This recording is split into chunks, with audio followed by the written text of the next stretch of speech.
یہ 12 शहजादियों की एक हैरत अंगेज मुख्तसर कहानी है। एक बादशाह था जिसकी 12 बेटियां थीं। वो सब बहुत खूबसूरत थी। तमाम शहजादियां बड़े कमरे में सोती थीं। शाम को बादशाह उन्हें बाहर से बंद कर देता। बादशाह एक मुश्किल में फंस गया था। हर रात उसकी 12 खूबसूरत बेटियां नए जूते लेकर बिस्तर पर जाती थीं, लेकिन जब वो अगले दिन बेदार होती तो उनके जूतों में हमेशा बड़े सुराख होते थे और बिल्कुल बोसीदा हो जाते थे। बादशाह ने शिद्दत से जानना चाहा कि ऐसा क्यों हो रहा है, लेकिन उसको नहीं पता चल पाया। इसके बाद बादशाह ने ऐलान किया, कोई भी आदमी जो इस राज को हल करेगा वो अपनी पसंद के मुताबिक मेरी बेटियों में से एक से शादी करेगा और मेरे बाद बादशाह होगा। जैसे ही बादशाह की शानदार तजवीज़ की खबर दूर दूर तक फैली, बहुत से नौजवान शहजादे अपनी पसंद की एक खूबसूरत शहजादी का हाथ जीतने के लिए बादशाह के महल पहुंचे। बादशाह की तरफ से उन सब की अच्छी तरह देखभाल की जाने लगी। तब बादशाह ने उन शहजादों को समझाया, कवायद बिल्कुल वाज़ेह है। आप सबको ये जानने का मौका मिलेगा कि मेरी बेटियां हर रात कहाँ जाती हैं, और अगर आप कामयाब हो गए तो आप मेरी बेटियों में से किसी एक को अपनी दुल्हन के तौर पर मुंतखब कर लेंगे। ताहम अगर आपको 3 दिन में कुछ पता नहीं चलता है तो आप पत्थर बन जाएंगे। शहजादे इस राज तक पहुंचने के बारे में पूर्ण इतिमाद थे, लेकिन हर रात वो सो जाते थे और चाहे वो कितनी ही कोशिश करें वो अपनी आंखें खुली नहीं रख सकते थे। जैसे ही 3 दिन गुजरे, बादशाह के हुक्म के मुताबिक तमाम शहजादे पत्थर बिन गए।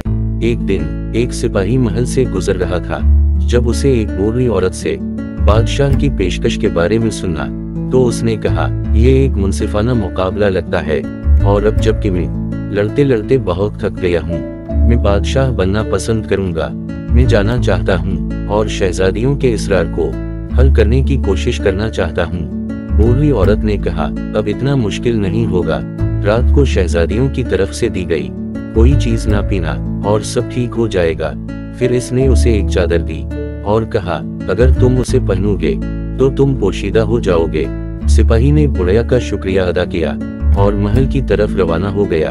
वहां रात के खाने के बाद जब वो शहजादियों पर नजर रखने के लिए तैयार हो रहा था तो सबसे बड़ी शहजादी उसके पास आई और उसे शराब पेश की। इससे आपको बेदार रहने में मदद मिलेगी, उसने कहा। सिपाही को बूढ़ी खातून की तंबीह याद आई और उसने शाइस्तगी से शराब कबूल कर ली, लेकिन उसने उसे नहीं पिया, और जब वो नजर नहीं आ रही थी तो उसे फेंक दिया। जब शहजादी अपनी बहनों से मिलने वापस गई तो उसने उसे ये कहते सुना, वो अभी सो जाएगा, इसलिए हम जल्द ही अपने रास्ते पर आ सकते हैं। सिपाही ने एकदम सो जाने का डरामा किया। जल्द ही उसने शहजादी के कमरे में आवाज सुनी। उसने दरवाजे से झांका और देखा कि बिस्तर मिटने लगे हैं और इसके नीचे एक दरवाजा निकला। ये समझ गया कि शहजादियां दरवाजे से जा रही हैं। सिपाही ने अपनी पोशीदा चादर ओढ़ ली और उनका पीछा किया। इसने 12 शहजादियों को दरिया के किनारे चलते हुए देखा, जहां उनके साथ 12 खूबसूरत शहजादे शामिल थे। जल्द ही जोड़े नाचने और खुशियां मनाने लगे। ये एक जादुई जगह थी जिसमें चांदी, सोने और चमकते हीरों के दरख्त थे। सिपाही ने बादशाह के लिए सबूत के तौर पर उन जादुई दरख्तों की कई शाखें तोड़ दी। शोर सुनकर सबसे छोटी शहजादी ने कहा, आज कुछ ठीक नहीं लगता, कुछ बहुत बुरा होगा। लेकिन सबसे बड़ी शहजादी ने ऐलान किया, तुम परेशान मत हो, क्या हमने उनसे पहले शहजादों को पत्थर नहीं कर दिया? परेशान ना हूँ, हम इस सिपाही का भी ख्याल रखेंगे।